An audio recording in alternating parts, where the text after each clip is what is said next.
But I think GLP-1s are really interesting because it was the first class of medication where you had extreme popularity, plus a huge shortage, plus compounding, plus regulatory, all collided in just a few years. Hey guys, welcome back to Off Script, the podcast where we break down the pharmacy stories making headlines. And today we're going to talk about GLP-1's, the diabetic drugs that became famous several years ago now. We're going to look at why they got popular, what caused the shortages, why compounding was even allowed, and how things changed once the supply caught up. And of course, we'll tie it back to patients, independent pharmacies, consulting. So let's jump in. So I guess for those of you that don't know what GLP-1s are, it's glucagon-like peptide 1. These medicines have been around for a good while. I think 2005 was the first year that one of them came out. I forget which one it was, Byetta, I think. And then a few years later, Victoza, Saxenda, I think probably 2010 maybe. But those were daily injections. Victoza, at least, was a daily injection. Nobody really liked it. It was effective. But then you got to the more popular ones that we're seeing now, such as the semaglutide, tirzepatide. You all know what it is. And by the way, if you hear cars or people, this is in my pharmacy. I don't have an office, so we're literally doing this in the pharmacy today. And by the way, stop by if you want to talk to the podcast, or if you'd like to leave a comment. We've got an open mic, so just throwing that out there. So anyway, everybody knows what the more popular GLP-1s are. There's no need for me to say their names on here because they seem to be very sue-happy lately. And so, yeah, we're not going to mention the brand names of those, but everybody knows what they are. They're the weight loss shots, the skinny shots. So I think those got to be really popular a few years ago just from social media. We've never seen a social media blitz for a medication like this before. I think that's what kind of drove a lot of the shortage. So yeah, so demand for these just really skyrocketed. We saw a huge demand, but really you started seeing even more of a demand when it went on shortage. And I can't remember, I think it was probably late 2022 maybe, into 23 when we really saw the shortages ramping up. But before we really talk about that, let's talk about what are GLP-1s, how do they work? So glucagon-like peptide 1 is a natural hormone that your body makes. It signals for insulin release, it signals the feeling of fullness, it slows down the gastric emptying. So it makes you feel full when you're eating. Specifically, when people do eat, they feel so full that they almost feel nauseous. And that's where a lot of the stomach upset and nausea comes from. And so it really just kind of signals to the brain that you are full and you don't want to eat anymore. And if you do eat, you're possibly going to throw up.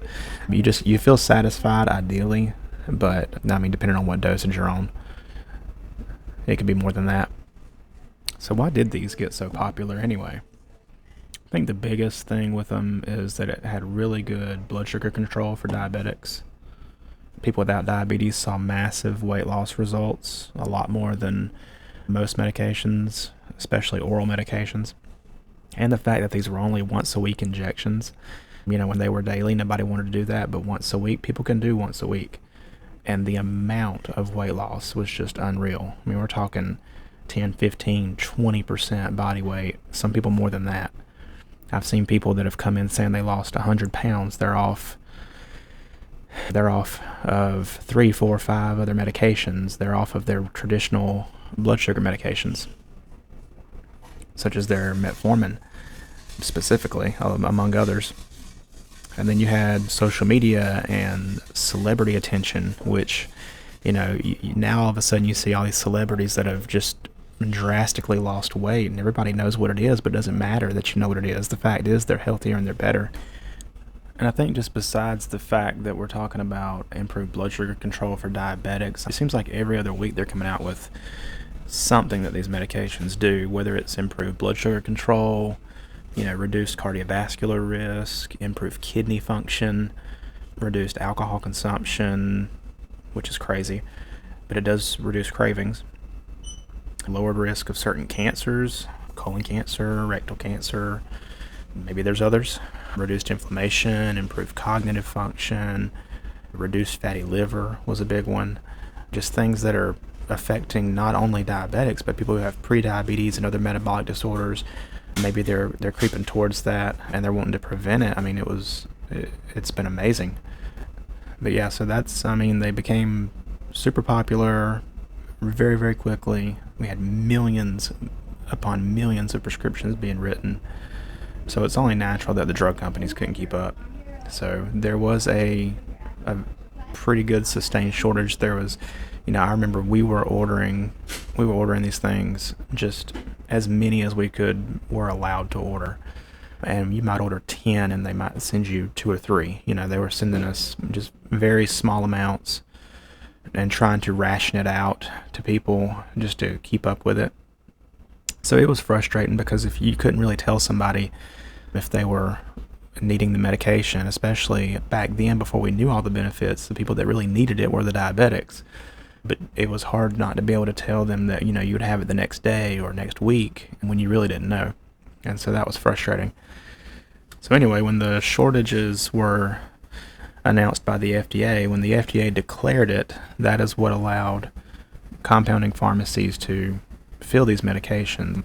If it was a 503A compounding pharmacy, that means it had to be patient-specific prescriptions.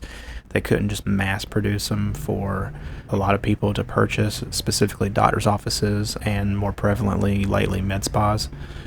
But the 503B outsourcing facilities, which have a lot tighter controls as far as government FDA standards go, they have to abide by a good manufacturer process, which is a lot more stringent process, in my opinion.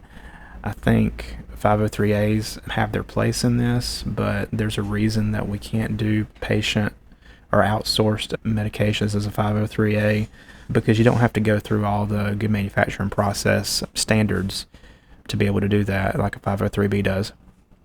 Now, we are regulated by, our state boards of pharmacy. Primarily it's your board of pharmacy, but the ultimate goal with being able to compound it was to make therapy available while the brands were backordered. The good thing with this was that people were able to get the medication, and the bad thing with this was that, there were a few bad things. The great thing was people were able to get their medication. The bad thing was when it comes to being compounded, it really depends on the quality of the compounder, the compounding facility. I don't know the exact percentage, but let's just say 99% of compounding facilities are up to par. You've always got that 1% that tries to defy the rules and do things just for a profit, which is not good. In this case, it wasn't good because some of the compounded pharmacies came out with salt formulations of the semaglutide.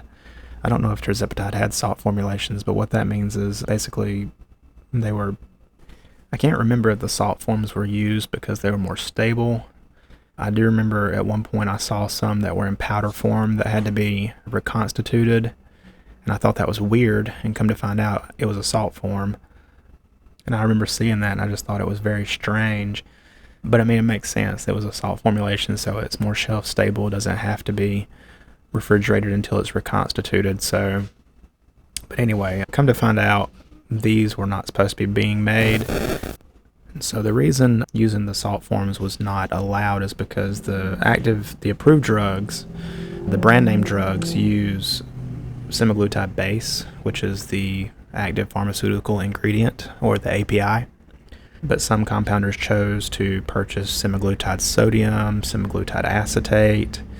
These are different chemical entities, and like I said earlier, they're more shelf stable. I don't know if that was the reason. Maybe they were cheaper. I'm honestly not sure what the case was, but in any case, the compounded drug has to be made from FDA approved drugs from a bulk substance that's on their official list. Semaglutide base did qualify for that. The sodium and acetate did not. there was no data showing that the salt forms behaved in the same way in the body. And so when people were talking about, oh, you don't know what you're putting in your body, I mean, I think that's kind of what they were talking about. I don't know if they knew that's what they were talking about, but yeah, these were not just copies of the brand name drug. They were like untested new drugs, essentially. And so that was one bad thing that happened. But that was a few of the compounders. It wasn't the majority of the compounders were doing it correctly. And so I do want to highlight that while there were a few bad apples in the bunch, I think most compounding facilities were doing it correctly, but it put a negative spotlight on compounding in general, which was further, I want to say, spotlighted by the brand name companies when they were trying to stop the compounders from doing all this. But the reason they were trying to stop, at least to me, wasn't because people were doing it wrong, because by and large they were doing it correctly. There were, like I said, there were a few bad apples, but they were trying to stop it because it was hurting their bottom line, essentially. Anyway, that was one of the bad things that happened during it. The other bad thing was just the shortage in general. People didn't have access to needed medication. And really, I think the fact that so many compounding pharmacies were able to produce these during a shortage it really, in my opinion, defines what compounding is all about. The whole point of compounding is to be able to fill in the gaps where traditional medicine falls short. That's the whole point. And they were able to do that just remarkably. So when you hear things on the news about not trusting compounding pharmacies, not being able to, is it legal, is it safe? I promise you, 99% of them are doing things exactly the way they should. There's always going to be a few that don't, but that's with anything. And that's why you should know your compounding pharmacy. You should know where you're getting your medications from. You should ask them where they're sourcing their APIs. I mean, these are all questions that people don't know to ask, but that they should be asking. We ask our wholesalers where they're getting their chemicals from, and there's certain ones that we don't use because of that. There are certain ones that we don't use because we have been told that they use some of the chemicals that got rejected from some of the more prominent wholesalers, and so I'm not on board with that. But anyway, I'm getting off on a tangent. But yeah, I think one of the good things was that compounding pharmacies were able to step in and compound the needed medication.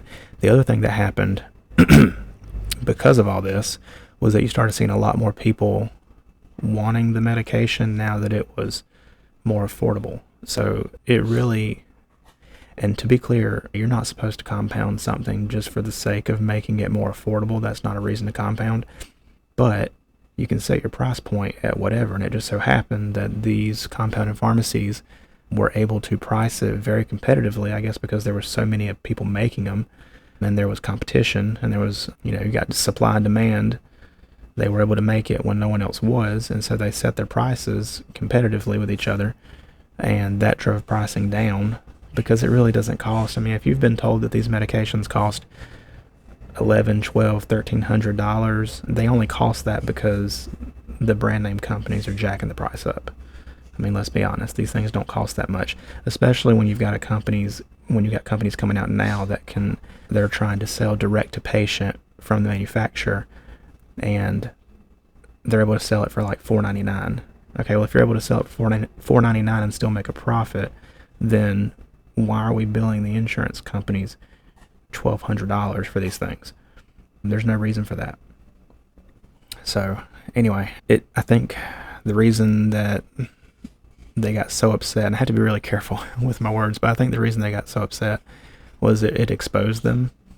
It exposed the fact that these medications didn't cost as much money, and to be fair, I understand that so much money goes into marketing that they have to price these things as highly as they can to get their money back from marketing. But at the same time, I'm definitely not for the enrichment of drug companies. That's, I'm probably one of the only pharmacies or pharmacists that you'll ever see that actively wants to get you off unnecessary medications and, get you on things that are more effective. And in my opinion, hormone replacement therapy is one of the main ones that can get you off a lot of medications. That and obviously the GLP-1's. But yeah, I think it exposed the drug companies. They weren't happy about that. And even before the shortage ended, they were sending out cease and desist letters. I think the big thing that they were trying to do, and they were trying to scare people, really. They had a lot more money. They had lawyers that could tie you up in litigation if they wanted to and just eat away at whatever funds you had. It didn't matter. So people were scared to compound it. The ones that weren't scared to compound it, kudos to them. They kept fighting the good fight, but they were getting cease and desist letters. They were getting letters notifying them that they were being sued. I mean, I can think of a few just here locally that have told me about that, and it's crazy.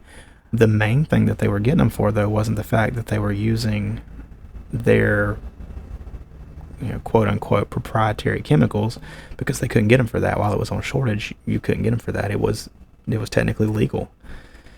They were getting them for advertising, and they were, if you use their brand name in your marketing, if you said that that your compounded versions were safe and effective, if you used the non-legal, the FDA and FTC have like very strict laws in place on how you can advertise compounded medications. And so, and I don't know if it was necessarily the compounders themselves, but it was more like the people ordering it and selling it were getting in even more trouble, because I don't think they were aware of those laws. And so they were saying, we've got these medicines and they're just as safe and effective as the brand names, or we've got the generic yada yada yada. They were saying the brand name, and there was no generic available yet. These were compounded forms. If they would have just said the chemical name, they probably would have been okay, but that's where a lot of the issues came in place. And then, so yeah, the drug companies weren't happy about that. They weren't happy that people were profiting off of their brand names, and they weren't happy that they obviously couldn't keep up with demand, but somebody was. And so, which is a little bit fishy to me too. I mean, how could all these compounders have the raw ingredients? What caused the shortage if the brand name couldn't make it, but all the compounders could? I want to say, and I could be wrong, but I want to say it was not the drug itself, but it was the device or the pens that they used. Maybe some of those were on shortage and they couldn't keep up with that demand. I can't remember. But even then, honestly, if I was a drug manufacturer, and this is just me spouting off, but if I was a drug manufacturer and I had the raw ingredients in the drug, but I didn't have the pen or the device, I mean, why not find a way around that? Why not dispense it in vials until you got the pens back in stock? That's just me. Maybe there was some legalities there I'm not aware of. But I mean, that's what compounded pharmacies were doing. They were dispensing it in vials. It was being pulled up like an insulin vial, a syringe, and a vial. And it was being, you calculate the dose, and it was being given that way. And it opened up for a lot of other people besides diabetics to get the medication. And so then we were seeing people with pre-diabetes being reversed, people with fatty liver being reversed, people with certain cancers. I don't know off the top of my head, but cancers being maybe mitigated, if not reversed, which was crazy. But I think probably the craziest thing was that just the amount of weight people were losing is what was driving up the demand, even during the shortage, because people who weren't diabetic were all of a sudden able, if you could afford a few $100s a month, you could lose weight. It was that simple. It didn't matter. There was no prior authorizations. There was no insurance approvals. There was no having to pay $1,200 out of pocket. It didn't matter. It was a few $100s, a month, and you could lose weight. And that's when we started seeing crazy skyrocketing demand, because everybody was taking it. So it's almost like the shortage fed the demand, and I don't know if I've ever seen that before. This is a very unique situation, but it was awesome to see people able to lose that much weight. Now, I'm all for natural weight loss. Don't get me wrong. I have not taken it myself, and I think it's better if you lose it naturally because I think you can keep it off better. That was one of the big things was once people lost all this weight and they stopped it, how do you maintain? Or what happens? How do you maintain an appropriate amount of protein so that you're not losing muscle mass? How do you not gain back 40-50% of what you lost? So that was a big deal, and it still is a big deal. So anyway, fast forward a couple years, and it's 2025, and now things have started to die down. Shortages have, well, I think they preemptively said there was no more shortage just to get it. Anyway, that's a whole different story. But the shortage has supposedly been resolved. So once the shortage was resolved, there was no reason for compounded pharmacies to make it anymore. That happened in, I think, February, March of this year. So they could no longer produce exact copies. So what they did was they made everything they could make up until a certain date. And after that, they didn't make any more. They basically just sold everything they had in stock, which is why you're still seeing some of it floating around at different areas because they were able to sell off everything they had remaining. And I think they're just now starting to run out because I was getting emails not long ago from one of the companies saying that they had run out of all the tirzepatide. I don't know about the semaglutide, but so yeah, that's what they were doing now. And I do think that some people are trying to still make it patient specific because if they can't make exact copies, which would be like let's just say semaglutide comes in a 1 milligram pen, they can't make a 1 milligram dosage, but they could make something if the patient needed a specific dose beyond 1 milligram, but not quite 2 milligrams. Maybe they needed like a 1.5 or something. I don't know. That could be medically necessary. A doctor could say they needed the compounded version. They could get a 503A pharmacy to compound that drug. I do think some of that may still be going on. I haven't seen it personally, but I know the 503Bs have stopped production. So, but since they've stopped production, a lot of the people who fell into the cracks, the ones that weren't diabetic to begin with, the ones that had prediabetes, the ones that were benefiting from fatty liver and, their significant weight loss, those are the ones that are kind of falling in the cracks the most because they're not able to get the compounded version and their insurance won't cover it. Even if they get a prescription, the insurance won't cover it because they only want to cover it for certain disease states, such as diabetes. I think they're trying to open that up more. But yeah, it was so much more readily available when it was compounded. And now it's not. And we're seeing a big fall off. People are still trying to get the prescription. But even when they get the prescription, if you do find it somewhere, either the insurance won't cover it or they won't be able to stock it. And when I say they won't be able to stock it, I think everyone is, at least I hope everyone's aware of some of the things that a lot of independents are having to go through with these things has been on the news, so I'm sure it's open information. But basically, a lot of these medications, and it's not just the GLP-1's, but a lot of brand name medications, particularly when independents are purchasing them. I'll just give you an example. Let's just say you purchase something for $100 and you want to bill insurance. Let's say you want to bill insurance $200. And to be fair, you're not trying to double your money. You're billing insurance $200 because insurance is going to come back and say, we're not going to give you $200. We're going to give you less. So you have to purposefully bill inflated prices, which I think inflates the cost of healthcare. But you purposefully inflate the price that you have to bill because they're going to come back and adjudicate that price. And they're going to say, well, we're only going to give you this. Well, the problem that a lot of people are running into is that you pay $100 and they want to adjudicate the price down to $95. Well, you can't dispense it at a $5 loss. Like you can't, and this is just an example. It's way worse than this, but you can't just dispense things at these huge losses. I mean, you can. It's not a good business model.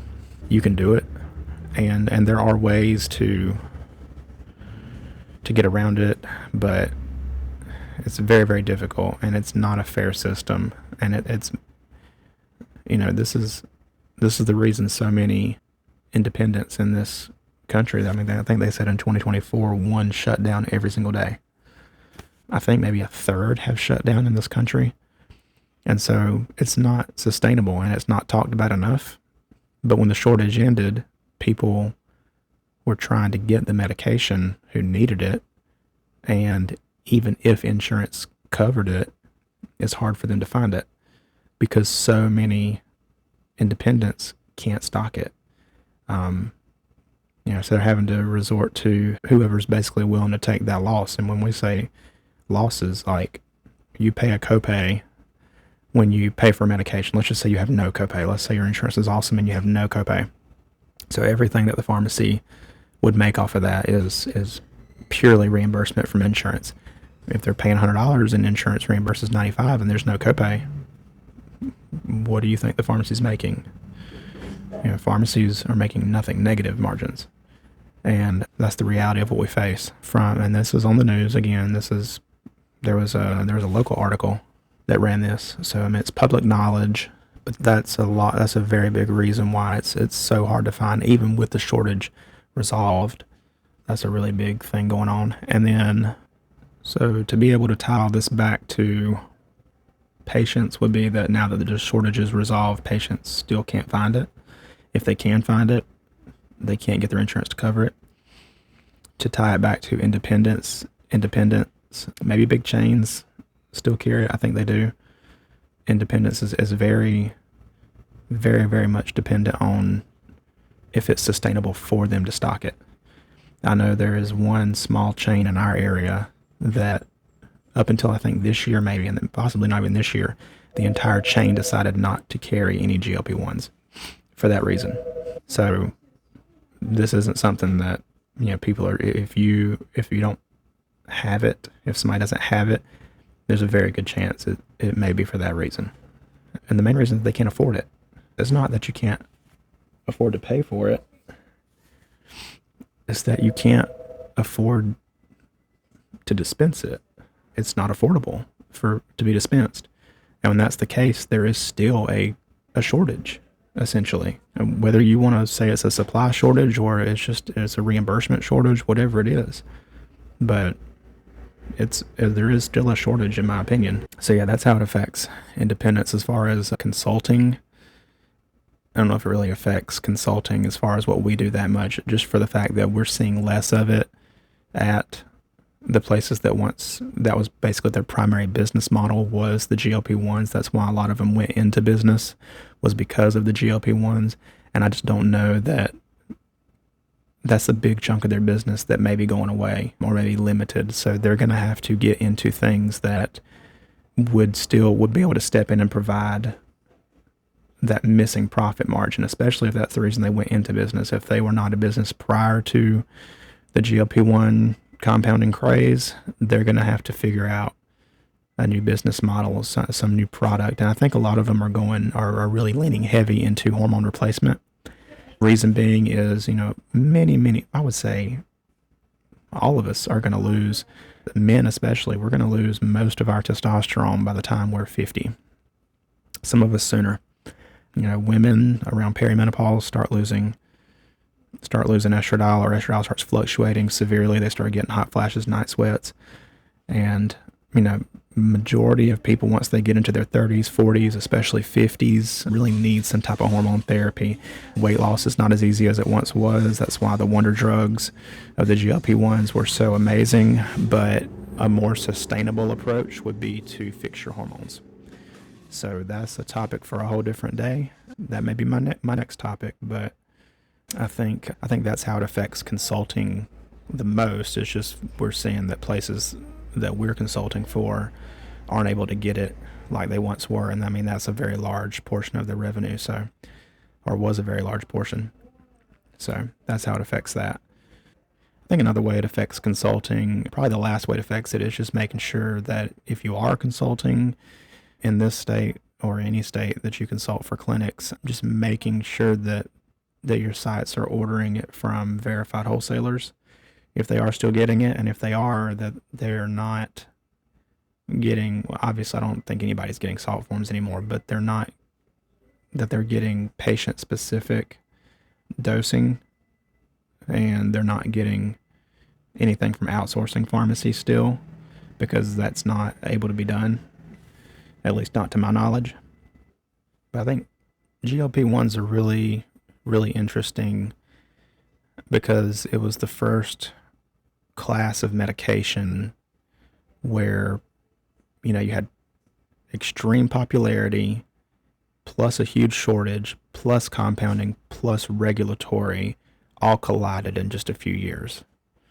So it's a very hot topic, and it's something that it is still ongoing. And I don't think that the compounding is going to stop. I think we're just, at this point, I think they're trying to compound different versions, maybe the daily injectable versions like liraglutide, which is not as popular, but it's still an option. But once these things go generic on the market, I think you may see some more compounding pop up a lot more. All right, well, that's it. That's it for today's off script. I think the GLP-1 story is really interesting, and it's still ongoing. It really shows how a drug class can go from life-changing therapy to nationwide shortage to very strict regulatory control very quickly. I think for patients, it's about access, and for independent pharmacies, it's about finding the right balance and still being able to dispense it. So hopefully we can find that balance and continue to serve a very needed population. Well, I appreciate you guys listening, and would really appreciate it if you would rate the podcast, and definitely appreciate a follow. So until next time, this has been Off Script. We'll see you again soon.